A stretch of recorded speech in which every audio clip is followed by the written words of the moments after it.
कहानी की शुरुआत में हम देखते हैं कि नासा की एक स्पेस कैप्सूल की क्रैश लैंडिंग हुई। उसके अंदर एस्ट्रोनॉट सैम मौजूद थी। रेस्क्यू टीम ने उसे तुरंत बाहर निकाल कर एक बोट पर बैठाया और हॉस्पिटल ले गए। थोड़ी देर बाद जब सैम होश में आई तो उसे बहुत चक्कर आ रहे थे। उसने आसपास देखा तो एक पेन हवा में तैरता हुआ दिखाई दिया। जब उसने उसे छूने की कोशिश की तो कुछ लोग अचानक कमरे में आ गए और जब उसने दोबारा पेन को देखा तो वो ट्रे पर पड़ा था। फिर अचानक ही उसे उल्टी आने लगी। डॉक्टर ने समझाया कि तुम्हारी जैसी हालत है उसमें वहम हो जाता है, बहुत नॉर्मल है। उन्होंने सैम से कुछ सवाल किए ताकि उसकी मानसिक हालत को समझा जा सके। जब सैम ने पेन के बारे में बताया तो डॉक्टर्स कहने लगे कि इतने समय से तुम बिना ग्रेविटी के जी रही थी, चीजों को तैरता देखने की तुम्हें आदत हो गई है, इतनी चिंता मत करो। उसका हाथ थोड़ा सूजा हुआ था पर टूटा नहीं था, शायद लैंडिंग के समय चोट लग गई होगी। उन्होंने सैम से पूछा कि हुआ क्या था। सैम ने बताया कि मिशन कंट्रोल ने मुझे एक स्पेसिफिक लोकेशन बताई थी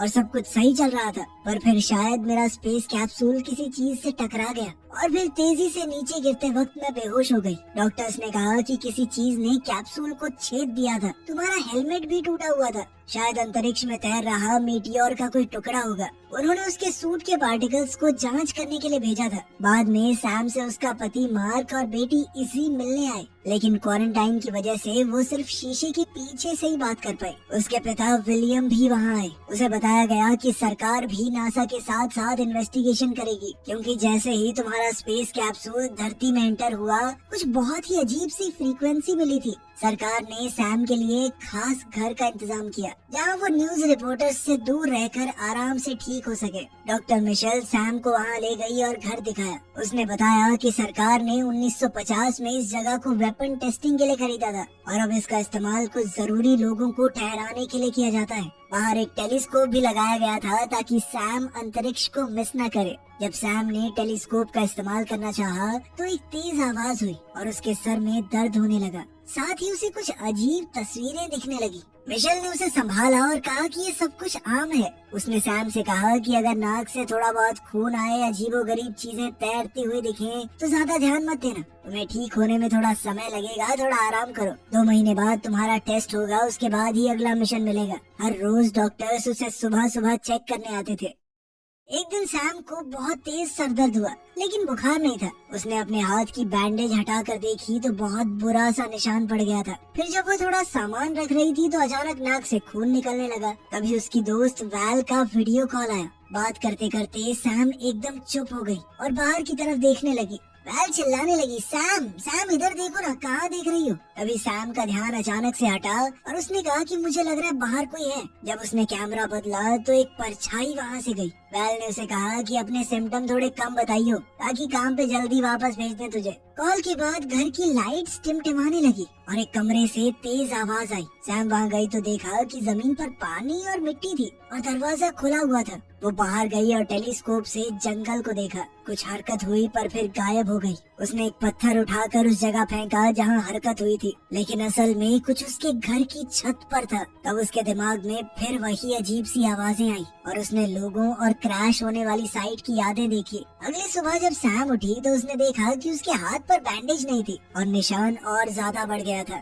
जब वो ब्रेकफास्ट बना रही थी तो उसने देखा कि एक अंडा हवा में तैर रहा है। जब उसने छुआ तो अंडा हिलने लगा, पर जब उसने छोड़ भी दिया तो भी अंडा हवा में ही था। पर जैसे ही डॉक्टर्स आए उसका ध्यान भटका, अचानक से अंडा गिरकर टूट गया, यानी वो हवा में तो था। डॉक्टर्स ने फिर से उस पर कई टेस्ट किए। एक्सरसाइज के दौरान उसके पैर में झटका लगा, लेकिन उसने कहा नहीं नहीं ठीक है, सब कुछ नहीं हुआ। टेस्ट के बाद सैम थक गई और उसने थोड़ी आइसिंग की। मिशेल ने कहा कि टेस्ट थोड़े मुश्किल हैं, लेकिन नासा के लिए जरूरी हैं। उसने पूछा कि कोई सिम्टम तो नहीं है, पर सैम ने अपनी दोस्त के कहे मुताबिक झूठ बोल दिया कि सब कुछ सही है। डॉक्टर्स के जाने के बाद सैम ने मार्क को कॉल किया। उसने कहा कि जब मैं पूरी तरह ठीक हो जाऊंगी ना तो फिर फैमिली ट्रिप पे चलेंगे तीनों। इसके लिए मार्क ने मना कर दिया। उसने कहा कि इजी बिना बात कंफ्यूज हो जाएगी, उसे लगेगा कि हम साथ हैं, सब कुछ सही है। फिर जब डाइवोर्स लेंगे तो झटका लगेगा उसे।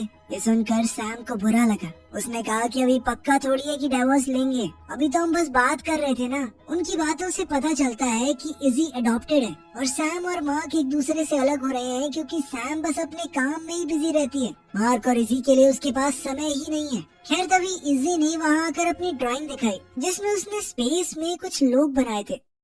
बाद में सैम को जंगल में घूमते हुए फिर वही तेज आवाज सुनाई दी। उसे ऐसे नजारे दिखने लगे कि कुछ लोग उसे ढूंढते हुए आ रहे हैं। जब सब कुछ शांत हुआ तो उसे जमीन के नीचे एक तार मिली। वो उसके साथ साथ चलती गई तो एक पत्थर तक पहुंची। जब उसने पत्थर को उठाया तो समझ आया कि वो नकली है। उसके अंदर एक कैमरा लगा हुआ था। वो और तारों को फॉलो करने लगी तो बहुत सारे कैमरे थे। ये सब देखकर वो थोड़ा घबरा गई और वापस जाने लगी, लेकिन फिर अचानक उसका पैर अटक गया और वो नीचे गिर पड़ी। फिर सैम अपने बेड पर होश में आई। उसके सर में दर्द हो रहा था, बालों पर खून लगा हुआ था। तभी उसने देखा कि बाहर कोई है। जल्द ही एक आदमी उसके कमरे में आया। उसने कहा कि उन्होंने सैम को बाहर जख्मी हालत में पाया तो उठाकर अंदर ले आए। सैम ने उससे पूछा, तुम हो कौन? तभी पीछे से सैम के पिता विलियम वहाँ आए। उन्होंने सैम को बताया कि जब मैंने घर को खाली देखा तो सर्च टीम को भेज दिया था। साथ ही उसने सैम को डांटा कि तुम आराम नहीं कर सकती। सैम ने कैमरास के बारे में पूछा तो विलियम ने बताया कि नासा को घर की सारी डिटेल नहीं बताई मैंने। इस घर में जगह जगह पर खुफिया कैमरे हैं। फिर उसने सैम को एक छुपा हुआ कमरा दिखाया जिसका रास्ता फर्नीचर के पीछे से जाता था।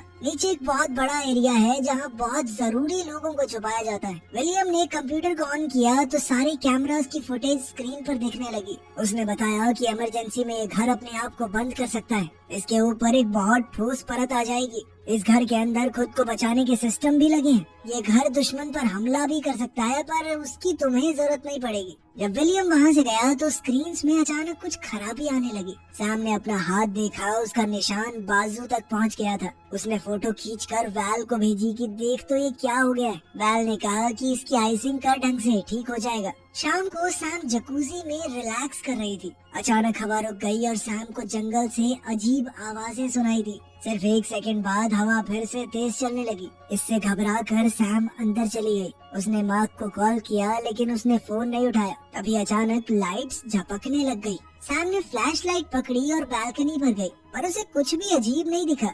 जब वो वापस अंदर आई लाइट बिल्कुल बंद हो गई और एक अजीब सा मॉन्स्टर दरवाजे पर खड़ा था। सैम थोड़ी देर तक शॉक में चली गई। जब उसने दोबारा देखा तो मॉन्स्टर वहाँ से गायब था। लाइट दोबारा ऑन हो गई और सैम ने दरवाजा खोला। उसने हाथ में टॉर्च लेकर इधर उधर देखा पर कुछ भी नहीं मिला। सैम वापस अंदर गई और अलार्म को एक्टिवेट करके दरवाजा लॉक कर दिया। बेडरूम की तरफ जाते वक्त घर की एआई ने अनाउंस किया कि कोई घर के अंदर घुस गया है और लॉकडाउन शुरू हो गया।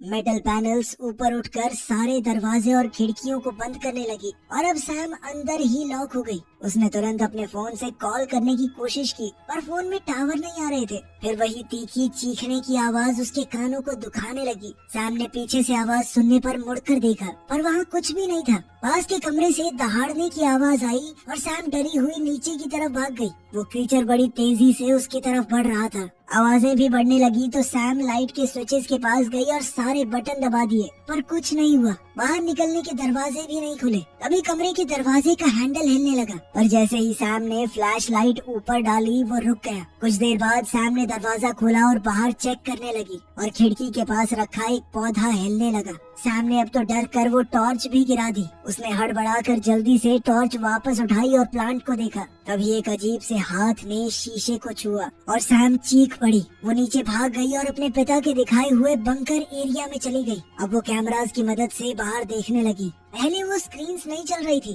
पर फिर उसने सही स्विच को ऑन किया। एक कैमरा से उसने देखा कि वो क्रीचर बाहर घास पर बैठा है। लाइट्स फ्लिकर हुई और वो क्रीचर अचानक से गायब हो गया। अचानक सैम फोन की घंटी से जाग गई। उसे समझ आया कि वो कंप्यूटर डेस्क पर ही सो गई थी। वो ऊपर भागी। विलियम और उसकी टीम वहाँ पर थी। सैम ने बताया कि जनरेटर में कुछ इशू लग रहा है। विलियम ने बताया कि हाँ, मुझे पावर कट के बारे में पता चला। मैंने अपने लोगों को काम पर भेज दिया है। फिर सैम ने उसे अकेले में बताया कि कोई क्रीचर है इस घर में, जिस पर विलियम ने कहा कि मैं सिक्योरिटी फुटेज चेक करूंगा। खैर फिर